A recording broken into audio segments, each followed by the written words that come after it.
I did not make a presentation because I had to make another presentation, so I'm going to just wing this.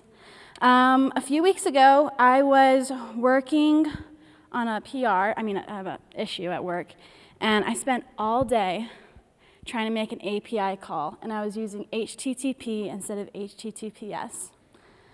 Never made that mistake again, but that being said, I'm a junior developer. I just started working at SimpleBet 6 months ago, and I kind of just wanted to go over the steps I took before I got my position at SimpleBet. I know a lot of you guys are trying to figure out how are we going to get junior developers into the Elixir community. Most people I went to school with go straight into like a Java job, JavaScript, Angular. So I'm just going to tell you what I did. Just a disclaimer, I'm kind of spoiled. My mom started doing programming. She started doing her career, and I didn't know what I wanted to do, so I just followed her. My parents told me they'd pay for my computer science degree, so I just followed that recipe, and I'm here. So I'm very entitled in that area. I didn't have to do the hard stuff. But after I graduated college, I knew I needed to learn a framework. I interviewed with this place called Doximity, and they wanted me to solve a problem in Ruby on Rails, and I was lost. I knew how code worked, but I didn't really know how a framework worked. So I asked my mom, I said, do I need to learn a framework, and which one should it be, Ruby on Rails or programming Elixir? And so we started learning Elixir together. And one book that really helped me was Sophie DeBendito's Programming Elixir. She co-wrote that with Bruce Tate. And then Bruce Tate's book, Programming Elixir. Those were great books. They go over a lot of the basics. And then I became a part of the Elixir community Slack group. They answer a lot of your questions. That was probably the best thing I ever did to promote my career, because once I got to SimpleBet, I was working fully remote, which means if I have questions, I need to post them in the Slack channel. And you can't just like walk up to somebody at work, hey, I got a question, the thing with, okay, I solved it. Like, have you ever like walked in, talked to a developer, not told them, like not been able to tell them what's going on, just a few words and you walk away, problem solved, right? You have to write out your question in Slack and then delete it because you figured it out. And then I did an internship at my house with my mom. There was another guy, he was also trying to do the same thing as me, so we had like Michael Crum and some other people would get on like phone calls with us during the week, and we'd talk to them about some programming problems.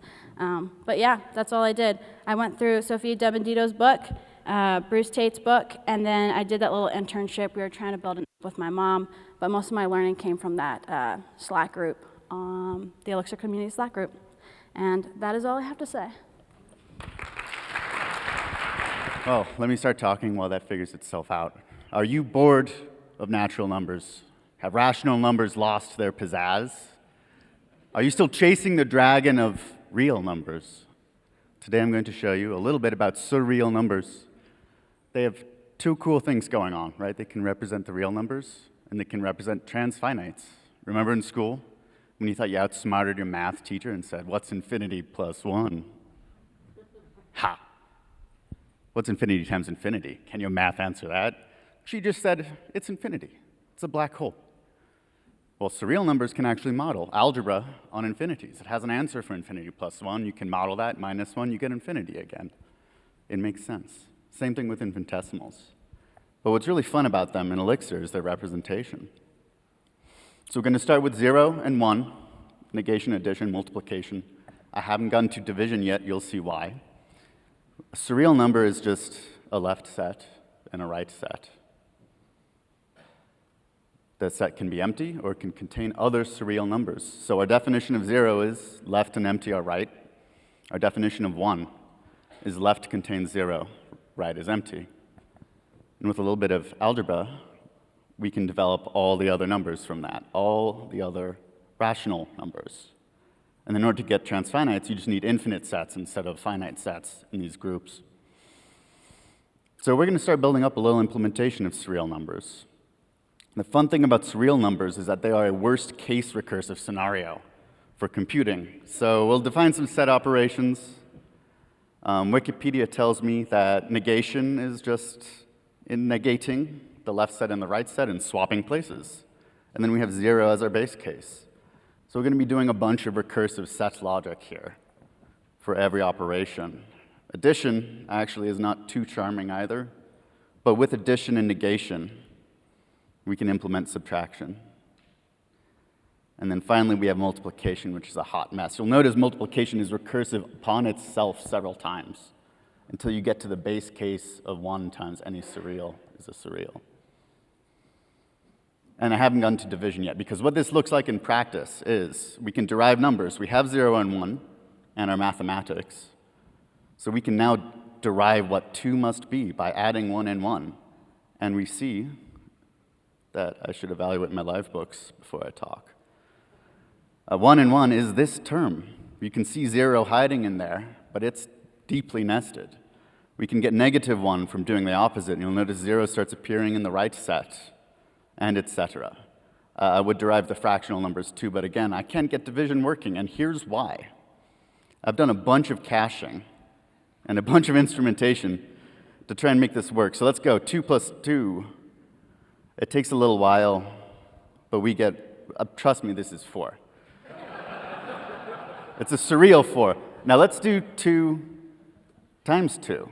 You'll see each of these lines is another recursive computation we have to perform. And 2 plus 2, it's doing a lot.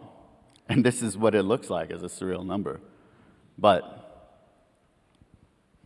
2 times 3. Saddle up, because we're going to calculate 6 here. That's 6. I promise you that's 6. But furthermore, look at the size of this scroll bar. Look at how many recursive operations we had to do. Well, first, this is still 6. Jesus. Okay, that's right. It can't even fit. LiveView doesn't show all of 6. But if you do this in IEX, you can see that it has about 300 lines of debug doing all these recursive operations. And finally, 3 times 3. Does anyone want to guess what that is? Oh. It's 9. We all know it's 9, right? The fun thing about 3 times 3 is that I've never successfully computed it. My computer runs out of RAM and starts lock swapping.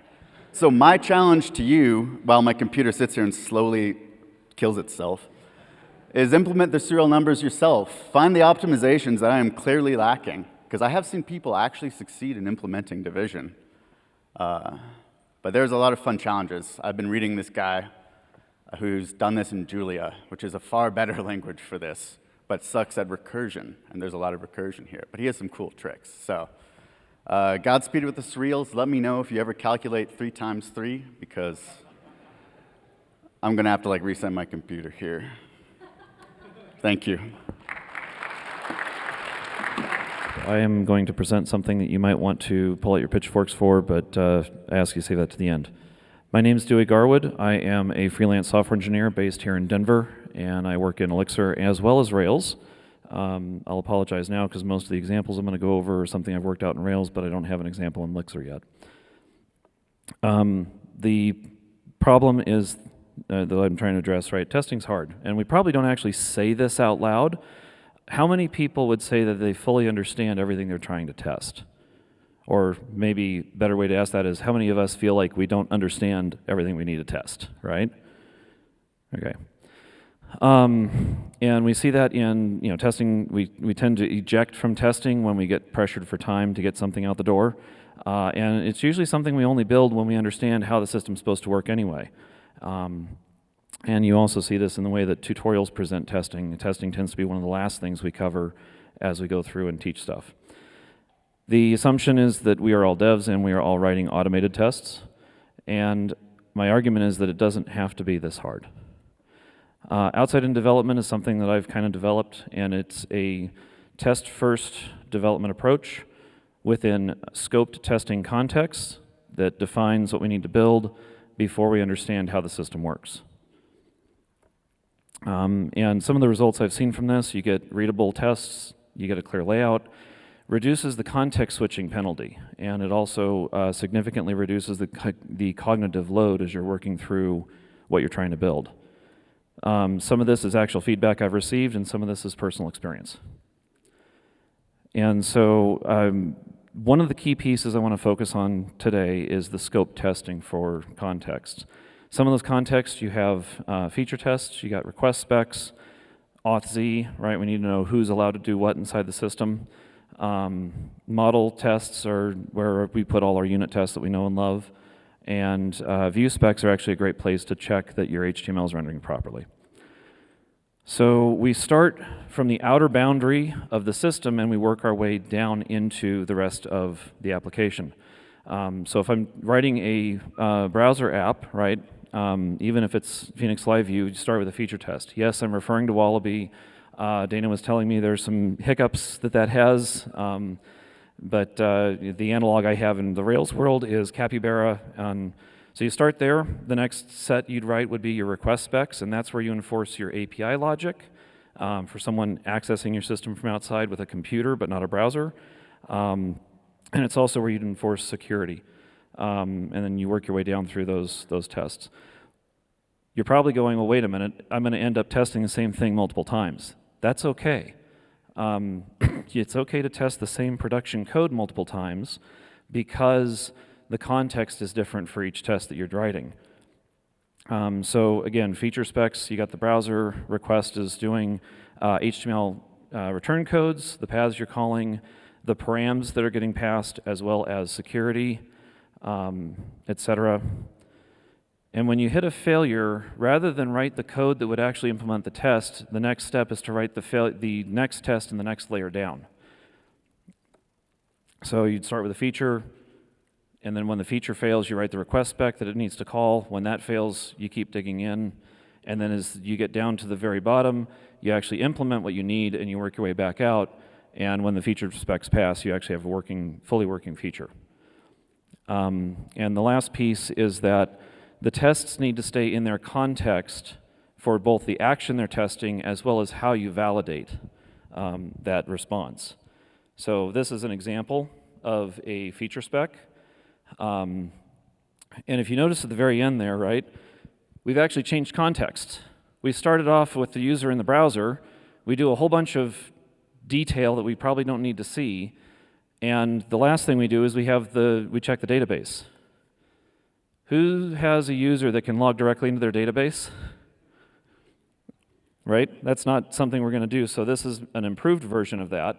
Everything's summarized, right? And then when we confirm in the browser rather than down in the database. So we're acting as if we are a human, and the other advantage is that this is not nearly as brittle as the other test. I can change the model out from underneath this feature test, and it will still pass as long as I haven't changed what the browser returns. So that's the steps for the contexts, right? And again, outside-in development uses test-first development within scoped contexts to define what we need to build before we understand how the system works. And those are the results. Hello. I am Ryan Schlesinger. I work at Outstand. You can follow me on the socials at RyanSCH. We're going to talk about hardening Phoenix today. So you have a Phoenix app. This is great. And you want to put it out on the internet. You want to have real users actually get to it. So what do? You go and you probably Google some guide that you found. Fly's got a good one. And you're like, okay, I'm done. Well, maybe not. So there are a couple of things that we want to think about. And where are we going to fix this? Well, we're going to use the endpoint. So we're going to do this. A lot of the concerns that we have, we're going to deal with right at the front. Now, this is stuff like when I put on my ops hat. This is stuff that I see that might be missing from the conversation. So instead of having to worry about solving these problems down in the router or having extra controller actions or even extra controllers, we're going to leave the application code alone. We're going to handle this really early in the request cycle.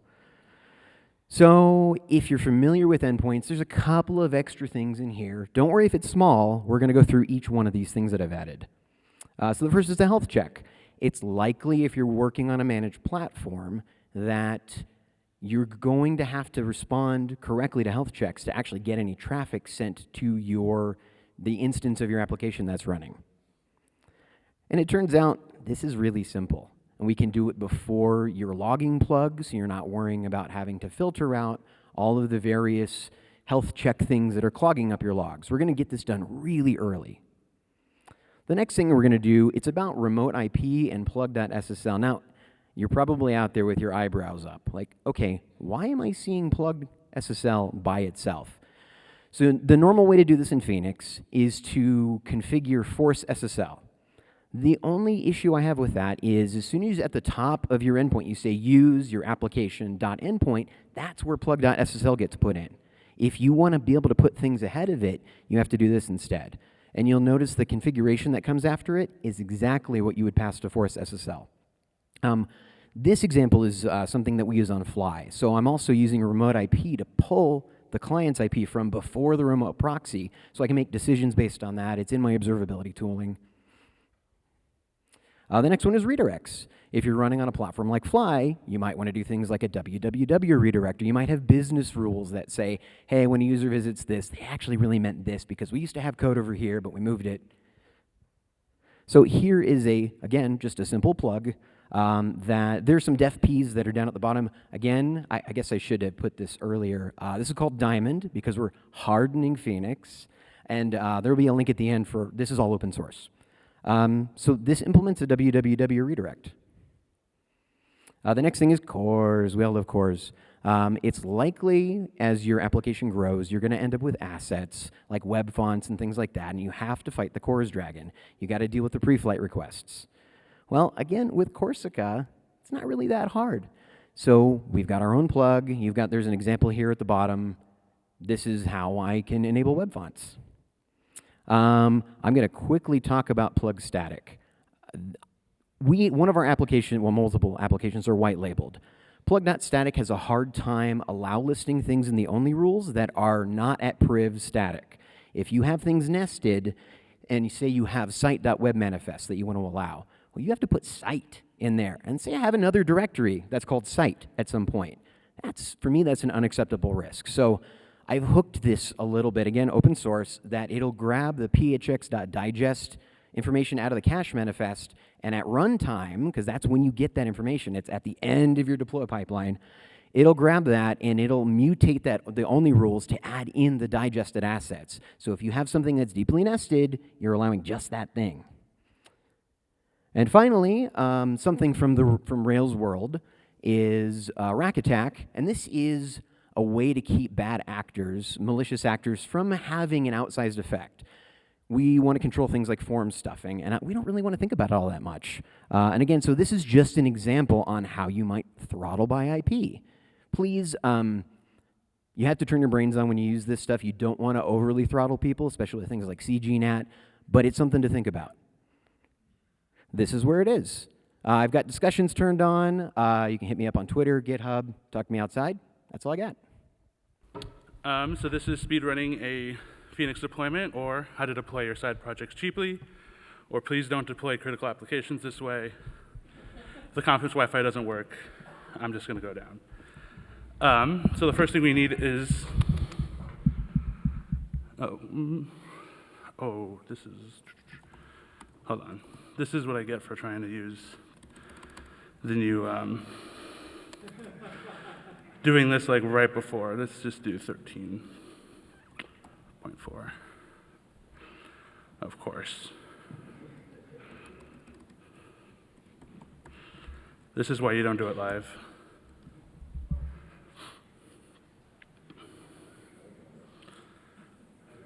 This wasn't supposed to be part of it, but I still think we could get it done in time. If the conference Wi-Fi, time left 50 seconds.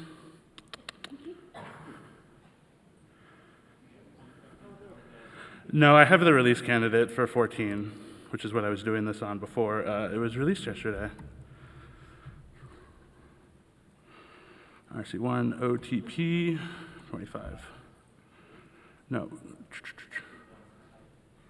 Sorry? Oh, RC1 like that? Is it .1?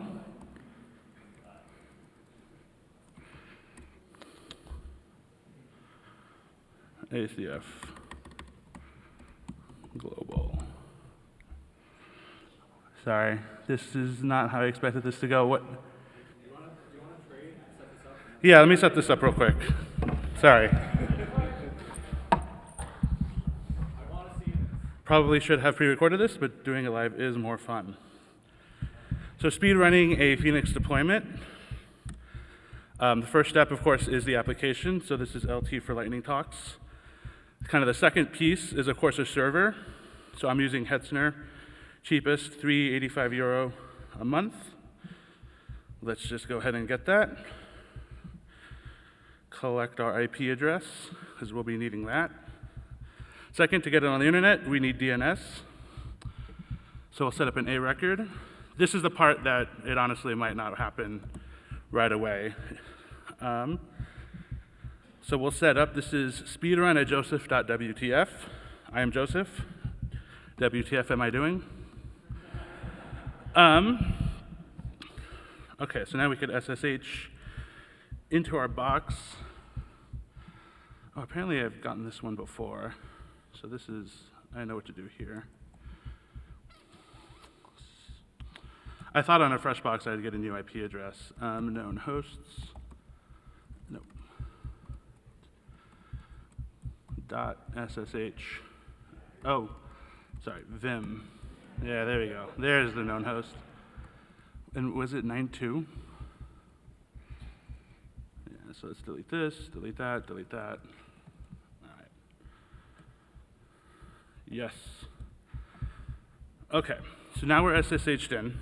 The next thing we want to do is mix Phoenix gen release Docker. This is like a really cool generator.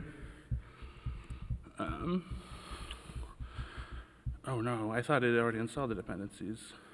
Well, there we go. So while that's kind of going, I'll tell you like why you might want to do this. So the reason why I do this is because I am the kind of person that starts a lot of side projects, wants to get them out on the internet, and then does another one 2 weeks later. But sometimes I want to like show something off. Fly.io is great, but you only have so many free credits, and I don't really like managing, you know, scaling down, scaling back up. So with this, I could just put everything out there, and you know, it's just on a cheap €3 a month box. Okay, so next we need a Docker Compose. I have that over yonder. I don't think I'll have time to kind of explain what this does, but I also might.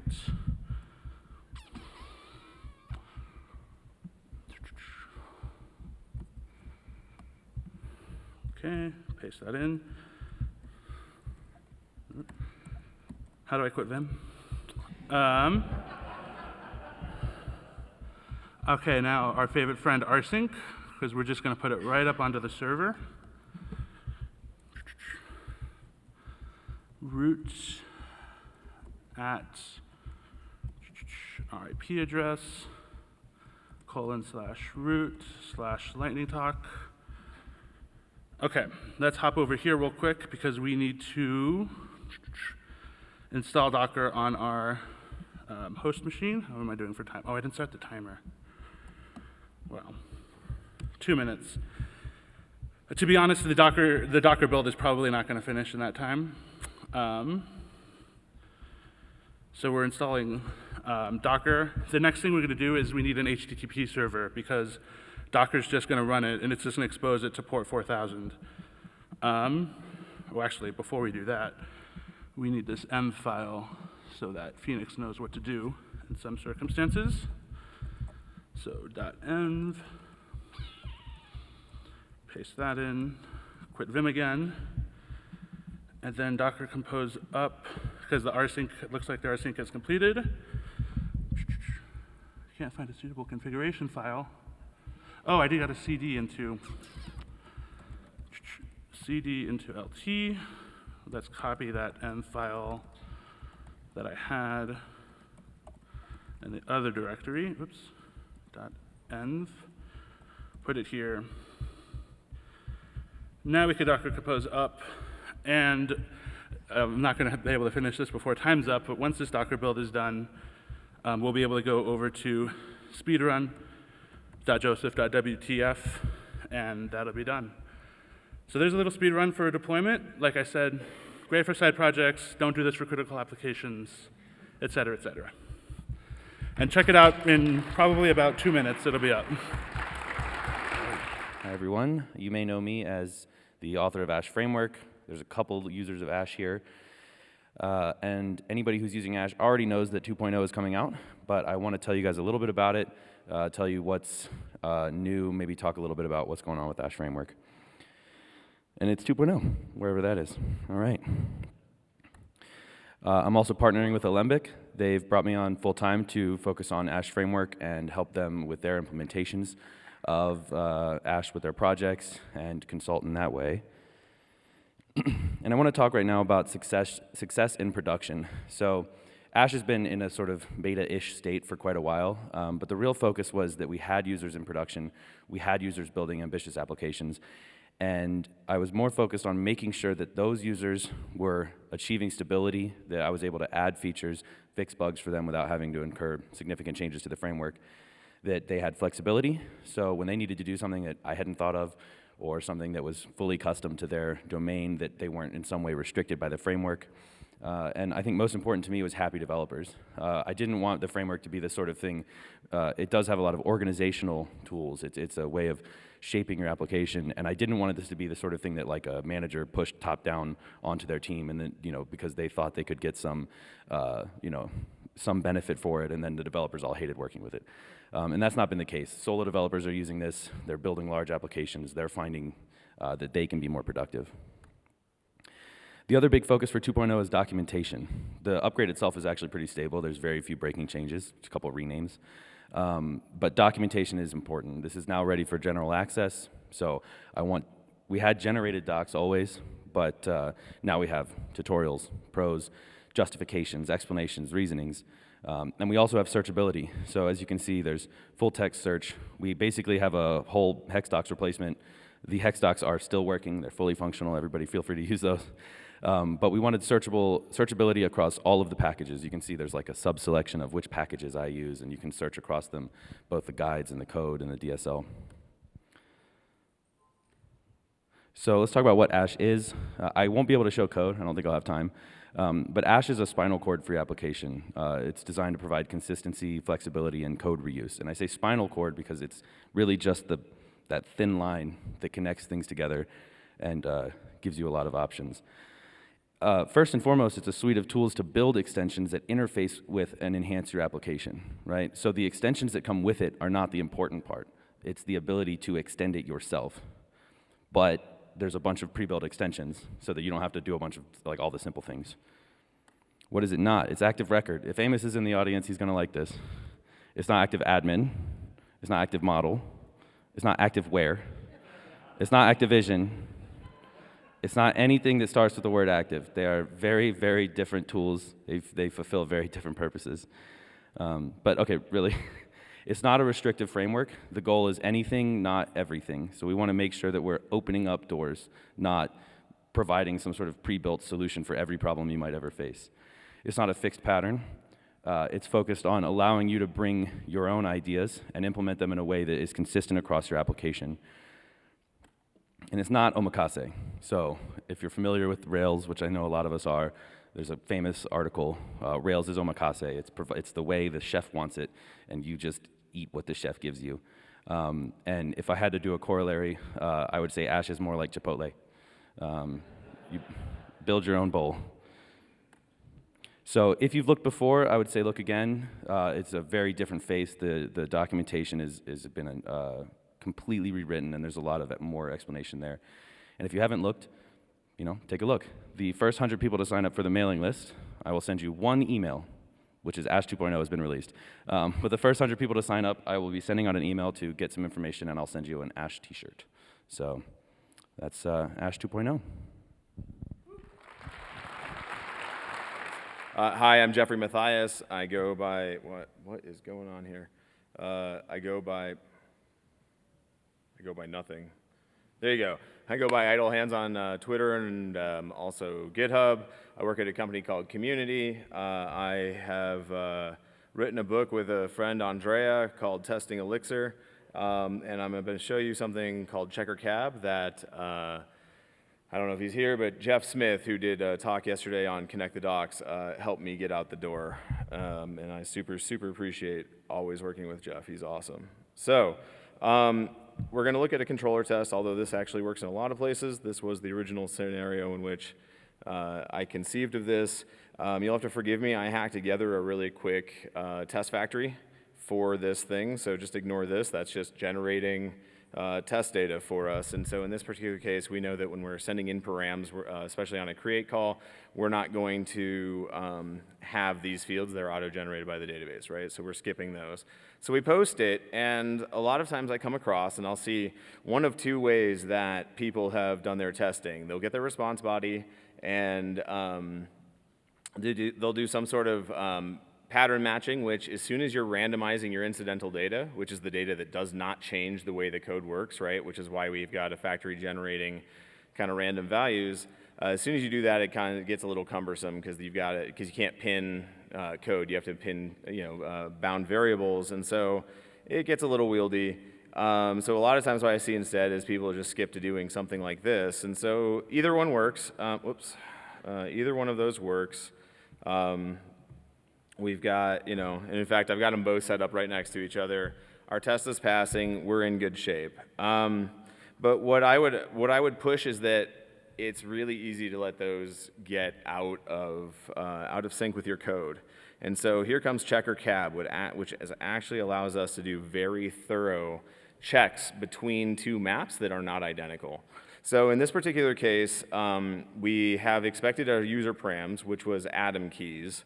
We can also, if we really want, go and be very explicit, which explicit is never bad, except for if I typo it, then it's explicitly bad.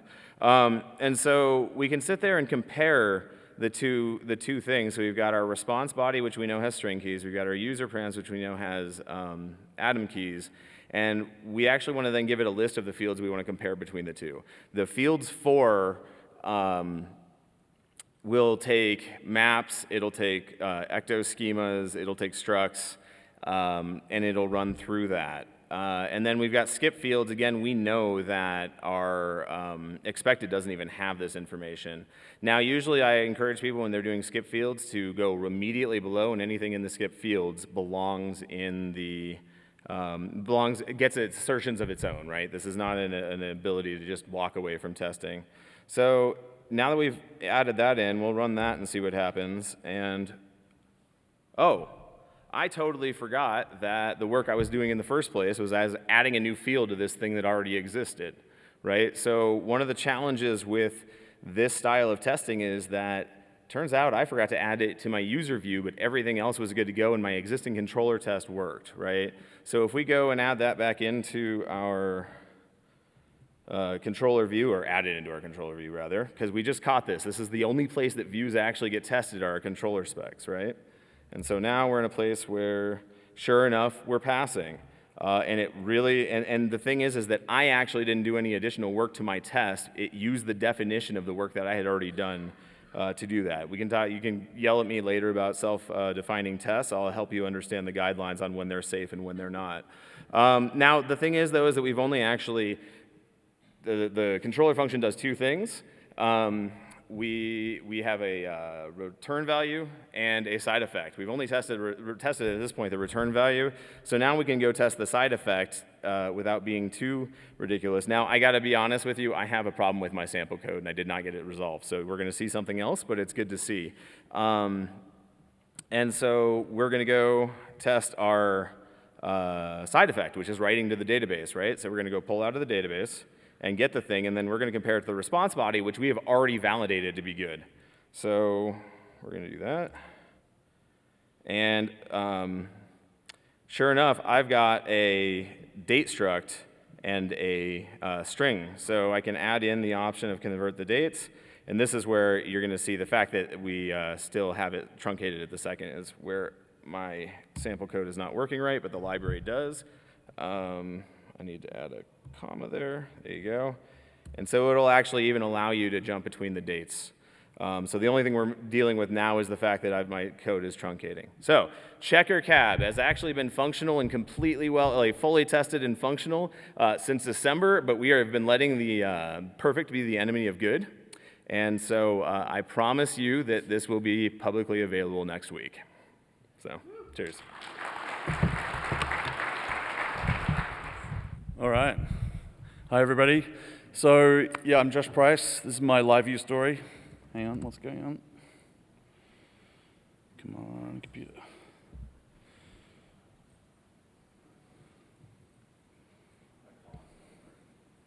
All right, we on? So this is my LiveView story. I'm going to try and show you how I built a flight simulator in 5 minutes. Let's see how we go. I work for Alembic. We're from Australia. So yeah, we're building ambitious applications with LiveView and Ash. These are the kinds of things that we're building at the moment. Pretty ambitious stuff. This is the Google Calendar and a pivot table in a Trello board. If you want to come and see us at the booth, come say hi. We'll show you what we're doing. So yeah, 26 hours is how long it took to get here. It was Theo's first flight, and we had some mishaps. So go and make him feel better by telling him your worst travel horror stories. There's no prize. The only prize is jet lag.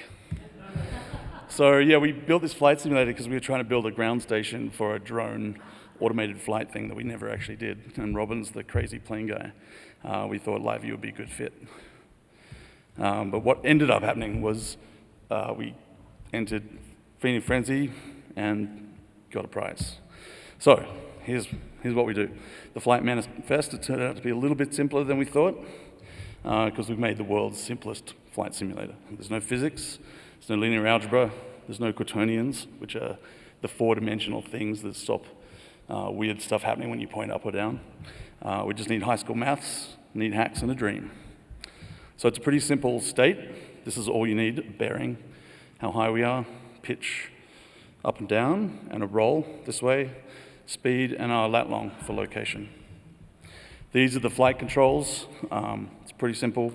We just sort of make sure you can't go too far pitching too far this way or rolling this too far. So we do some maxes and mins. And it's pretty simple stuff. This is the update bearing. All we need to do is make sure that we do, when we add a delta to our bearing, that it doesn't wrap around. Here's the altitude. We just make sure, what do? We just add the delta to the altitude. I have no idea why it divides by 1, so this is a good reason to document your code. What else? Oh, this is the ground distance. So we just need to know our pitch. We get the cosine, we times by speed by time, and we get the ground distance that we're traveling. This is the altitude delta, same kind of thing. We just say, here's the distance, and what's the sine of the pitch angle. Pretty easy stuff so far. The bearing, when you roll the plane, you start turning. I didn't want to calculate that because that requires physics, so there's a little hack. We've got this rate of turn, and Robin actually gave me this. I have no idea how it works, but it's a rule of thumb for if you're going fast enough, for some kind of roll angle, it gives you a turn, like a turning rate, effectively. If you need to know more, there's a URL there. And yeah, this is the great circle distance, which I also didn't bother calculating. There's a hex thing called geocalc, which we just call destination point, and it calculates the great circle distance for lat long. All right, and this is how it all hangs together. LiveView. So all we do is set the initial state and start ticking 30 frames a second. We handle info, and we update the flight sim. Pretty easy stuff. There's a lot of event handling, and then we just call the flight simulator controls, roll left, roll right, etc. I hand-rolled all the SVGs, and the little line with the rotate is doing SVG rotation for the compass, so that's pretty cool. Same here. For the horizon, we go up and down and roll. The map and the cockpit were just JavaScript libraries, and then we rig them up like this. We jam 30 frames a second, all of the data into a span. You can do this with push event now, but we basically put all the data there. Run some hooks for the map and the cockpit. And let's see if this is going to work. All right, here we go. Taking off at Sydney Airport. Here we go, flying around.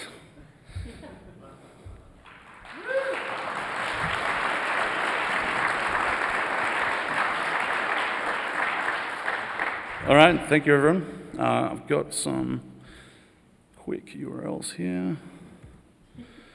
Thank you very much. Check it out. That's hosted on Ground Station Gig Elixir app, and the code is there. Thanks very much. Hello, nerds. It's almost time for lunch. So I've been doing some experimental stuff with LiveViews because I'm lazy and I would not like to write a bunch of complicated authorization logic. And I'm going to show you some code. I've not rehearsed this, so we'll see how much we get through in 5 minutes. So, and this is something I actually showed off in Denver remote meetup a couple months ago. So, what I'm trying to accomplish is I want to build LiveView authorization so I can just collect a list of any LiveView modules in my app. I want to have a list of all the events that are implemented for those modules.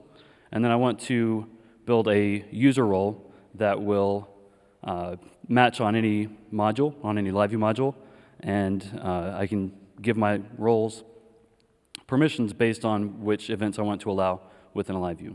So what I'm doing here is I'm in my router. I have a session hook where I'm passing through some init assigns where I'm assigning a user into my socket. I'm also making sure that I have a user in my socket, and then I'm passing through an authorization session hook. And we'll skip over some details here, but basically I've got a user role that's associated with every user, and I'm going to check and see if they are permitted to do anything with the LiveView that they've tried to navigate to. And this is what a role looks like. So I'm using primary keys, but it just has a status, which is active, inactive, deleted. I've got a label, and then I've got a handful of live permissions that can be associated with any role. And then I want to track the creators and updaters with this as well. So I updated my LiveView macro.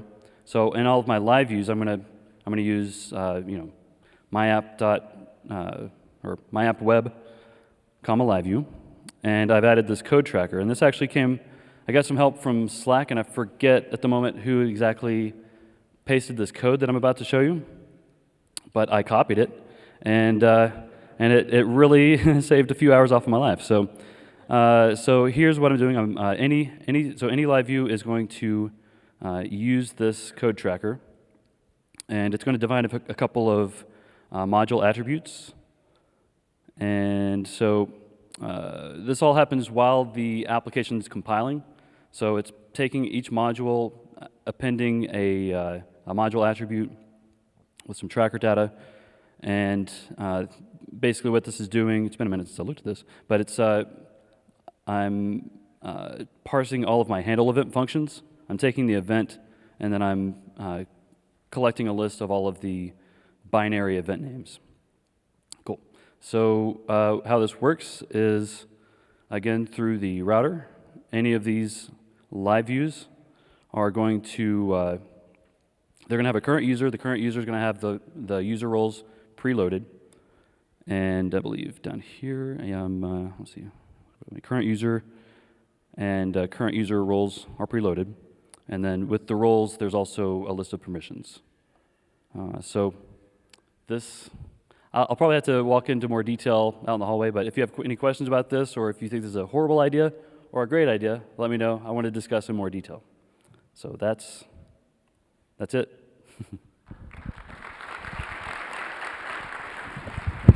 Okay, so this is solving the secretary problem, which is I guess like a little algorithm challenge that I just learned about recently. And so I thought, how would I solve that in Elixir?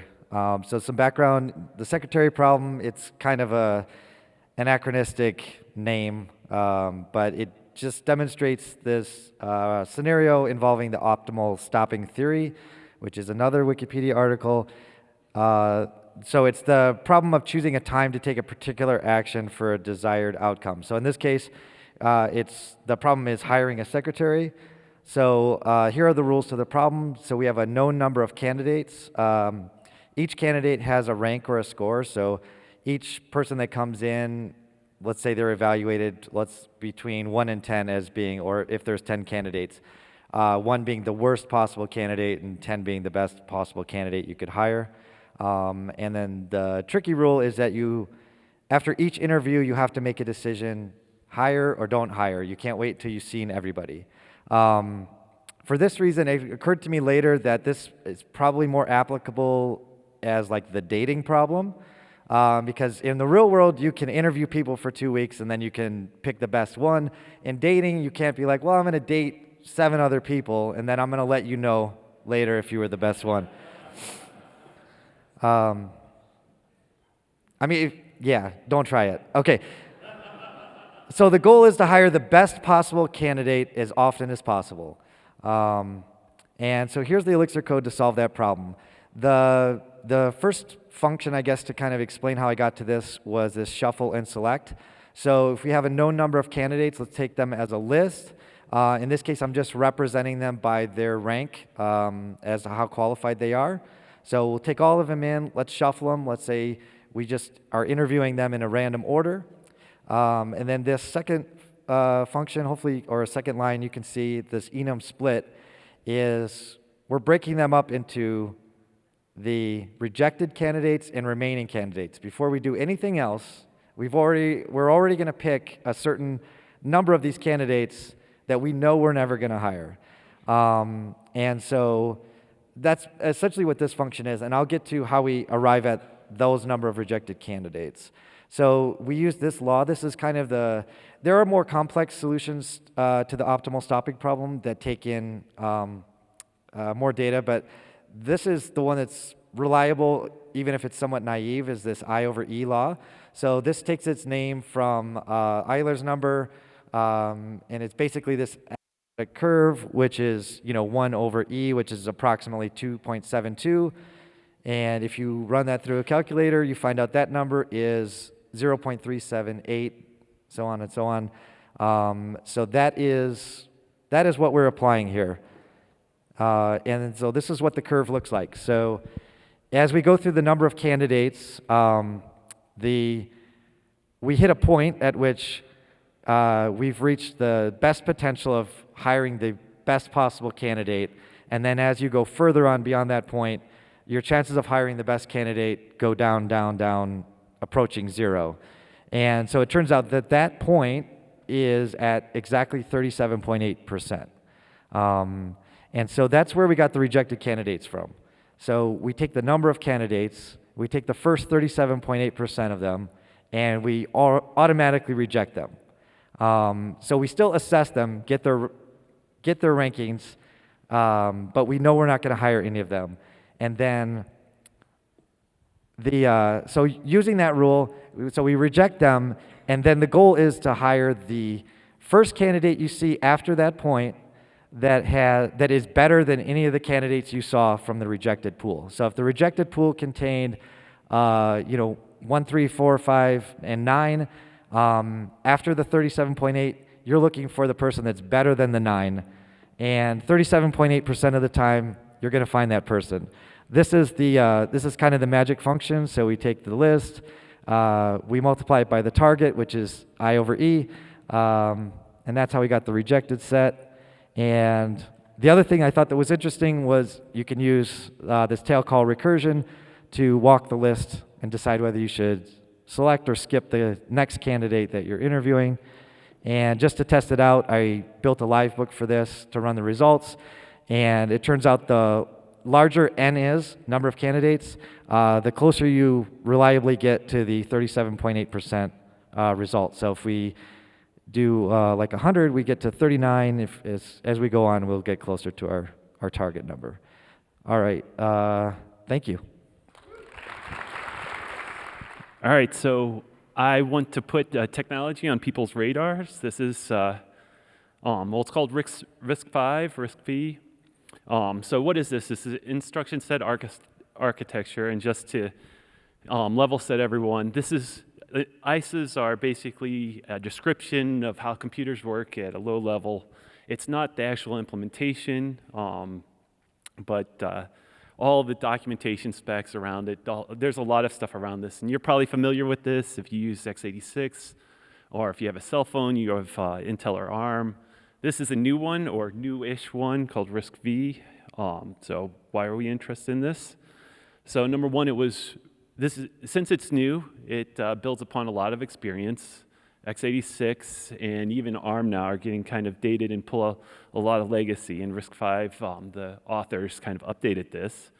It's modular, so I'm mostly interested in a certain level of embedded, but scales way down to small embedded, and I've seen some stuff that looks like it's more suitable for a lot of the servers that's in production. And the best part is it's open source and license free. And there are some really interesting things that people are doing with this by taking the open source implementations that people have done, modified them, made their own CPU instructions that do something important to them, and made a product out of it. So the big question is, can the beam run on it? And the answer was probably for a long time, and then this board got put out, which this board is like, I don't know, weeks old. I just got one of these a couple weeks ago. This is a 1 gigahertz RISC-V processor. For those of you who use Raspberry Pis, it's pretty close to the zero, kind of like a zero. So let's see. I just copied this down, so this is probably going to use up my time, but the description for this device was just too awesome. With stuff like this, wonderful bugs, and very laggy. So when I tried to buy this, so this is off of AliExpress, my credit card company got upset with me, and it was, well, I'll use up my time if I tell you what happened. So anyway, let's try this out. So I have a little demo prepped, and this is using Nerf's LiveBook. So we all know about LiveBook, and I think you might have a feel for like the level of software that goes into making LiveBook work. So if we integrate with this with Nerves, it eventually comes out to a micro SD card, and you can kind of see it here. Plugged it in, and let's see if I can make this work.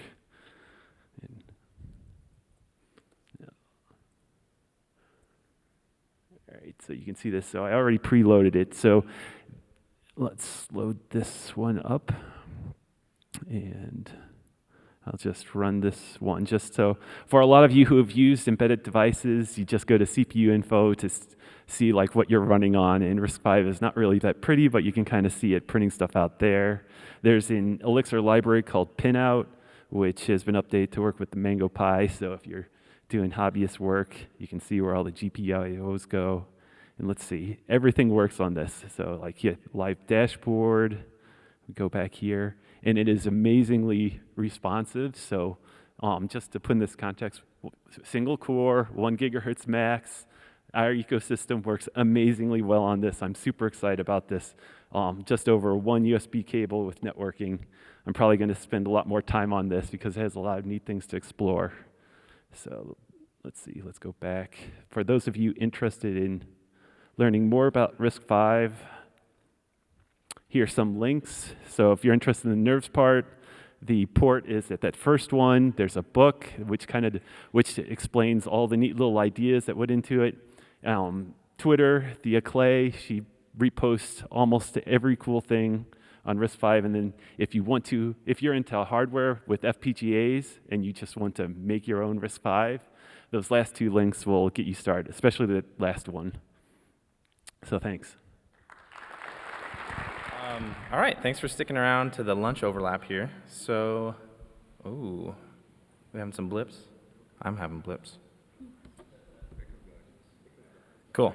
All right, so I work for United Community Bank, and we sat down and we said, we're going to be building a bunch of apps for the bank. And my boss, particularly Joe Martinez, he was like, I don't want to have to like maintain the same things over and over. And, you know, if we want to make a modification to some way that we do something in our apps, I don't want to have to do it over and over and over again. And so we came up with this idea of having a single project where you develop all of your apps in, and basically having automation that takes that code base and like splits out like a bunch of different code bases, right? So let me pull out my notes here. So we got to work. We threw together something super hacky, and gradually started iterating on it. We've been using this thing for about a little over a year and a half, maybe closer to 2 years. And a few months ago, open sourced it. So you can go to Hex, look at the documentation. But I'm going to try to take you through a super brief, look through of a little bit of the API and what it feels like to work in this library called Uniform that does this. So let's see. So I threw together this like crazy simple example project, and in Uniform, so let me actually, so this is what the project, imagine you work at a company making a product called Tweeter, and you've got two products called Tweeter, and then you've got an admin panel called, you're calling it internally Twadmin, okay? So, so this is the base project, basically. Like, this will not go onto prod servers, right? This is what we're looking at. This is like local development of all of your apps, and this is what we're running, a Phoenix project, and it's running both. And so I have this like internal page where I can click through and, hey, look, there's a page on our Tweeter app, and there's a page on our Twadmin app. And so clicking into the code base a little bit, you'll notice like part of the structure is everything is structured as directories inside of your lib directory, right? Like, this is just a straight up Phoenix app. There's nothing different or magical about it. And each of these directories in lib is either an app, so we've got Tweeter, we've got Twadmin, and or it's a library. We call them lib dependencies, kind of as opposed to mixed dependencies. 2 minutes, got you, thanks. So a little bit about the API of the library itself. You've got this blueprint module where you say, like, for example, hey, here are all of the base files that, like, every app that we eject is the word that we use for pulling out these separate code bases. Every app that we eject, we want them to have all of these. So you'll notice it's like, just copy all of assets. Here's, we want all the config, et cetera. And then we've also got this idea of depths. So we've got mixed dependencies. It's like, so we've got this always block, for every app, include all these mixed dependencies, include these lib dependencies, et cetera, et cetera. You can do custom modifications as the ejection happens, et cetera. So, and then the second part about the API besides the blueprint is these manifest files, these uniform.exs files where you basically specify per app, hey, I want these lib deps, I want these mixed deps, et cetera. And it's going to like only eject out the stuff that you need. And so if we go over to the Tweeter code base, it only has the, you'll notice in lib, it only has the stuff related to Tweeter. And so let's say I want to make a change. I've got probably about 1 minute here. I want to go put the name of the user in here. I'm actually, since it's super fake, going to throw in faker. Okay, so let's mixedsteps.get faker. Let's rerun the project. And you'll notice, okay, we're getting some fake names in there. But now what happens, and I can go over to the Tweeter code base, great. I'm going to run mixuniform.eject Tweeter. It says, hey, like, this is what's going to happen. I'm going to include these dependencies. I'm going to blow away the repository before I rebuild it. Yes, do it. It blows away the repository, puts everything back, and we get that. That's not going to run. I'm out of time. Can I have 20 seconds? Cool. That's not going to work because we didn't include faker as a dependency, and so we're going to come back over here. We're going to come to the uniform.exs, and we're going to say mixeddeps faker. And now when we re-eject, it's going to include faker in the XEXS. Thanks for letting me go over. So, hello everyone, my name is Rudolf. I work for SimpleBet. I'm a software developer there. Just wanted to share what I learned recently and something about Doctest. I just put up together on some slides, so bear with me. So we all love to write Doctest, we love to write documentation, and here's the simple example of my app foobar Doctest. It's called here, right? And in the one thing that I like to do in my application is to provide documentation with with example that is closer to the real world. Sometimes we can do this import through to not have this my app full namespace, but in real life we usually alias it. So what I recently learned that if you alias any namespace, it will apply to Doctest, and you can just use the whatever you want to namespace. The other example is if you have something more complex than just a pure function with some side effects or whatever. Sometimes we just do not do Doctest, we just write some documentation with examples that do not run. And this example is taken from Mock's documentation.